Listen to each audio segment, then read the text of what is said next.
नमस्कार, स्वागत है आपका हमारे चैनल पर। आज देश के प्रधानमंत्री नरेंद्र मोदी ने उत्तर प्रदेश के कासगंज में उत्तर प्रदेश की जनता को संबोधन दिया और इसी के साथ देश के प्रधानमंत्री नरेंद्र मोदी ने विपक्ष के ऊपर निशाना भी साधा कि कैसे आज विपक्ष उत्तर प्रदेश के चुनावों को लेकर अपनी हार मान चुका है और यही बड़ा कारण है कि आज वो ईवीएम के ऊपर सवाल उठा रहे हैं।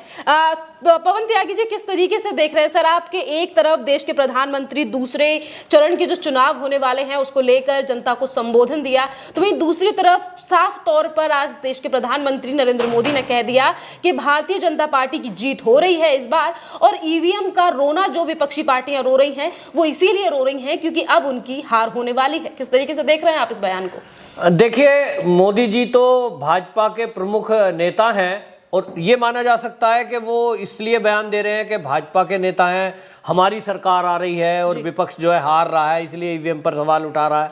उन्होंने तो इस सेंस में बोला है, लेकिन आप और आपकी टीम पूरी जो 11 जिले में इस फर्स्ट फेज का चुनाव हुआ है, आप तो खुद फील्ड में रही हैं और आपने जमीनी स्तर का वो चीजें देखी हैं। आपकी नजर में पूरा चुनाव है।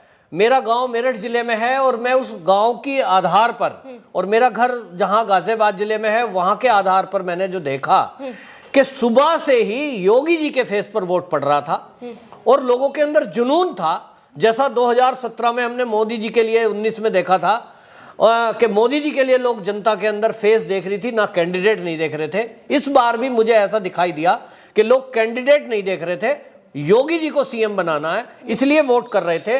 जिसमें मुस्लिम मतदाता जो थे, जिसके बारे में कहा जा रहा था कि आरएलडी से समाजवादी का गठबंधन हुआ है तो बहुत सारे जाट वोट जो है उस गठबंधन को जाएंगे और बीजेपी को नुकसान होगा, लेकिन देखने में ये आया कि लगभग 70 से 80% जाट वोट, मतलब ये बहुत बड़ी बात है। पहली बार 70% वोट मुझे लग रहा है जाटों का वो बीजेपी को मिला है। 30% वो जो मैं उनको कट्टर कह सकता हूं, जो कट्टर आरएलडी के वोटर है वो केवल आरएलडी को गए और इसलिए जो आरएलडी का गढ़ है, राकेश टिकैत जहां से आते हैं, जयंत चौधरी जहां से आते हैं, वहां भी ऐसा माना जा रहा है कि 3-4 सीटें बस वो निकाल पाएंगे, बाकी सारी सीटें वो भारतीय जनता पार्टी को जा रही है और जाट वोट भी जा रही है। इसी तरह जो बाकी तबका है, जैसे दलित वोट, वो भाजपा को जाता दिख रहा है पहली बार, नहीं तो बीएसपी को जाता था, लेकिन इस बार मैं कह सकता हूं कि 50-50 हुआ है। 50% बसपा को गया है, 50% जो वोट है 50 से मान लीजिए 30 से 50 के बीच वो बीजेपी को गया, क्योंकि उन लोगों को सुविधा मिली है, मकान मिला, शौचालय मिला, महीने में 2 बार राशन और लॉ एंड ऑर्डर, ये जो मुद्दे थे। तो मैंने भी लोगों से बात की और आपने भी बात की होगी, आप अपना देखेंगे कि किस तरह से वो दलित वोट जा रहा है। इस सबको देखते हुए जो रिपोर्ट दोपहर बाद तक आई वो ये आ गई थी कि बीजेपी जीत रही है, 11 जिले में बहुमत से जीत रही है। 58 सीटों में माना जा रहा है कि कम से कम 50 सीटें बीजेपी को जा रही हैं। इसी बीच अखिलेश यादव का ये बयान आना कि ईवीएम को ध्यान नहीं दिया गया, चुनाव आयोग पक्षपात कर रहा है, तो ये हम सुनते ही हैं, जब कोई दल हार रहा होता है तो वो ईवीएम पे सवाल उठाता है। जबकि पहली बार वीवीपैट का इस्तेमाल हुआ, उसमें साफ दिख रहा था किस कैंडिडेट को आपने वोट दिया है। कुछ जगह मशीनें गड़बड़ हुई, वो हर बार होती है, कहीं गांव के एरिया में बैटरी नहीं है, कुछ नहीं है। इसको लेकर मोदी जी का जो बयान था वो एक यही बताना था कि परिवारवाद, वंशवाद जो चल रहा था, जनता ने उसको नकार दिया है। भाजपा को इसलिए चुन रहे हैं क्योंकि वहां ना तो वंशवाद है ना परिवारवाद है और वो एक लोकतांत्रिक पार्टी है। लोग योगी जी और मोदी जी के काम को पसंद। त्यागी जी, जिस तरीके से आपने कहा कि कल पहले चरण का मतदान हुआ और जिस तरीके से कि 58 सीटों पर कल मतदान हुआ है, इसके चलते अगर हम चीजों को देखें, 11 जिलों में जो मतदान हुआ है वो पिछली बार 2017 के अकॉर्डिंग अगर इस बार का अगर हम मतदान देखें तो ज्यादातर जो वोटर्स थे वो उत्साह भी दिखा रहे थे इस बार वोट करते समय। पर चीजें जो आज निकलकर सामने आई कि पश्चिमी उत्तर प्रदेश में कल जो पहले चरण की वोटिंग हुई है, ज्यादातर जो लोग थे, आज जो देश के प्रधानमंत्री ने चीजों को सामने रखा है, कहीं ना कहीं ये परिवारवाद को लेकर आज जनता उत्तर प्रदेश की समझ रही है और यही बड़ा कारण है कि कल जब ग्राउंड पर भी लोग थे, अगर कई मीडिया वालों ने, हमने भी कई सवाल पूछे तो उनका भी यही कहना था कि आज अगर भारतीय जनता पार्टी लोगों के लिए काम कर रही है तो वो हर सुविधा को लोगों तक पहुंचा रही है। बहरहाल लोगों ने यह भी बताया कि इस बार समाजवादी पार्टी या आरएलडी से हटकर जिन लोगों ने वोट दिया है वो कौन से कारण रहे हैं, क्योंकि तमाम लोगों ने, हमारी भी टीम ने ये जानने की कोशिश की कि कौन से कारण है जिसकी वजह तरीके से इस बार लोगों ने मतदान किया, तो लोगों का कहना था कि इस बार हम कुछ अलग बदलाव इसीलिए चाह रहे हैं। पहले हमने अखिलेश यादव को वोट दिया या फिर आरएलडी या फिर कांग्रेस के भी कुछ समर्थक थे, पर उनका कहना था कि परिवारवाद से आज देश जो है वो काफी ज्यादा आगे जा चुका है। जनता विकास चाहती है, उत्तर प्रदेश को आगे उन्नति पर ले जाना चाहती है, और यही बड़ा कारण है कि आज वो भारतीय जनता पार्टी को चुन रहे हैं। यहीं पर अगर हम दूसरी तरफ नरेंद्र मोदी जी पीएम है, अगर उनका आज संबोधन देखें तो उन्होंने कहा कि कल से आज तक जो विपक्षी पार्टियां हैं जितने भी इंटरव्यूज दे रही हैं उनका चेहरा लटका हुआ नजर आ रहा है। तो कहीं ना कहीं ऐसा लग रहा है कि जो विपक्षी पार्टियां हैं वो समझ चुकी हैं कि जो परिवारवाद है, जो राजनीति है, आज वो प्रदेश की जनता समझ रही है। बिल्कुल, देखिए आप तो जमीनी रिपोर्टिंग करती हैं, आपने रैलियां भी कवर की हैं मोदी जी योगी जी की, और पूरे यूपी घुमा है आपने, तो आपका चैनल पे लोग विश्वास भी करते हैं इसीलिए क्योंकि आप जमीनी रिपोर्टिंग करते हैं। तो आपने खुद देखा होगा वाकई में जो माहौल है वो योगी और मोदी जी के फेस पर है और काम पर है। Law and order Uttar Pradesh में ये एक मुद्दा है, और दूसरा मुद्दा ये जो रहा है विकास, लोगों को जो सुविधाएं मिली है। तो इसलिए एक तरफा वोटिंग मैं इसको कह सकता हूं बीजेपी के लिए हुई है। तो ये इसीलिए हुई है कि लोग चाहते हैं कि अगली बार भी योगी जी बने, क्योंकि योगी जी ने 2017 में जो भाजपा का चुनावी घोषणा पत्र था उसमें जो जो बातें उन्होंने रखी थी कि हम ये करेंगे वो किया है। उनको उसमें कोई भी ऐसी चीज छोड़ी नहीं है जो उन्होंने पूरी ना की हो। तो आज लोगों का विश्वास ये बना है कि कल को अगर योगी जी आएंगे तो आज पड़ोसी का मकान मिला है, मेरा नंबर अगली बार आ जाएगा।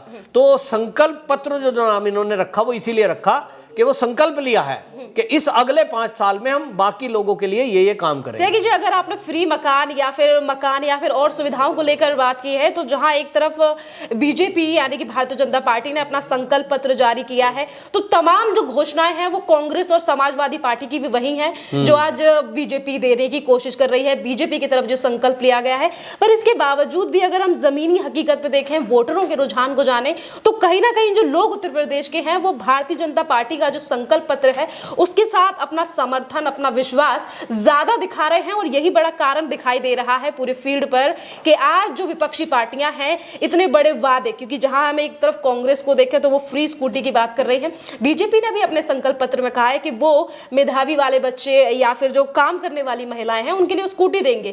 कांग्रेस और बीजेपी की ये जो नीतियां हैं वो मिलती हुई नजर आ रही हैं। वहीं अगर बिजली की बात की जाए तो समाजवादी पार्टी का भी कहना है कि हम किसानों के लिए, लोगों के लिए फ्री बिजली देंगे।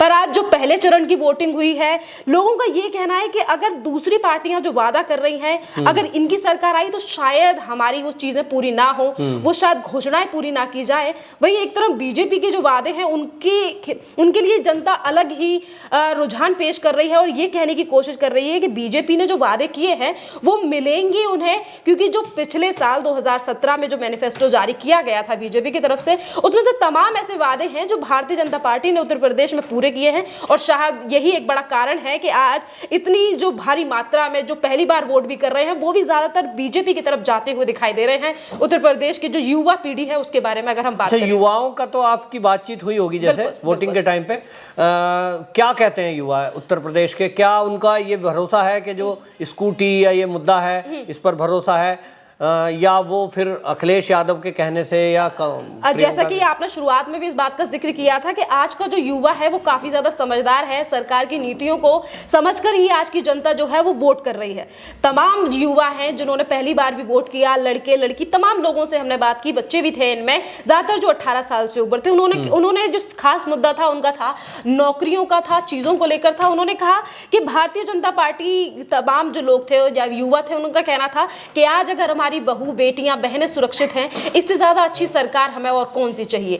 और नौकरियों को लेकर ज्यादातर युवाओं का कहना है कि अगर हम पढ़ेंगे लिखेंगे तो बीजेपी या योगी सरकार पर हमें इतना भरोसा है कि वो हमें नौकरी देंगी। बहरहाल अगर हम बात करें समाजवादी पार्टी की, तो जिस वक्त पे युवा पढ़े लिखे भी थे उसके बावजूद भी अखिलेश यादव ने सिर्फ यादव समाज के लोगों को नौकरियां दी, या फिर मुस्लिम तुष्टीकरण करने के लिए 4-5 मुसलमानों को नौकरी दी। तो आज ये सारी चीजें जो है वो युवा अच्छी तरीके से समझ रहा है और इसीलिए आज अखिलेश यादव भी ये बात समझ गए हैं कि जहां एक तरफ अखिलेश यादव कहते हैं कि उनकी पार्टी युवाओं की पार्टी है, युवा अखिलेश यादव का साथ चाहते हैं, पर जमीनी हकीकत ऐसी है कि आज युवा जो है वो दंगे फसाद उत्तर प्रदेश में नहीं चाहता। 5 सालों में जो सुशासन उत्तर प्रदेश में योगी सरकार का रहा है, आज वो जनता लगातार देख रही है। आज जो बच्चे 15 साल से 18 साल से ऊपर हुए हैं, उन्होंने भी चीजों को महसूस किया है कि पहले हमारी बहन बेटियां या फिर माताएं शाम के 6 बजे से पहले घर के बाहर नहीं जाती थी, पर आज खुलकर रात के 10 बजे तक नौकरियां कर रही हैं। तो तमाम ऐसे कारण हैं जो आज उत्तर प्रदेश की जो जनता है, और इतने सारे मेडिकल इंस्टीट्यूट देखें, तमाम चीजें हैं जिनको लेकर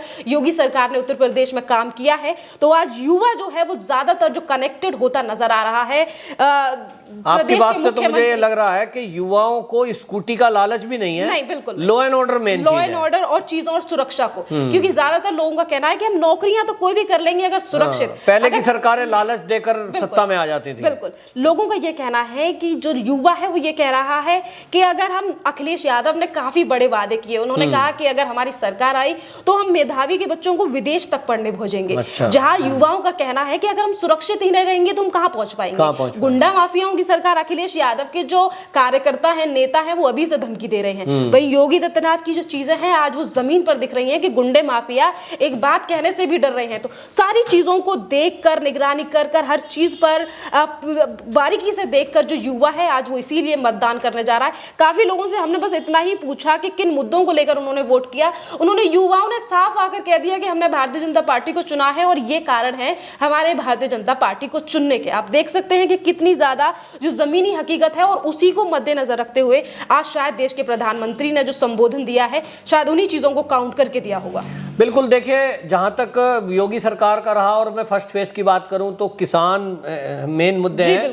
तो योगी जी ने, हाँ, पश्चिमी उत्तर प्रदेश में आप देखिए गन्ने की पेमेंट टोटल हुई, तो अभी 20 घंटे बिजली आ रही है गांव में, किसानों का हित है।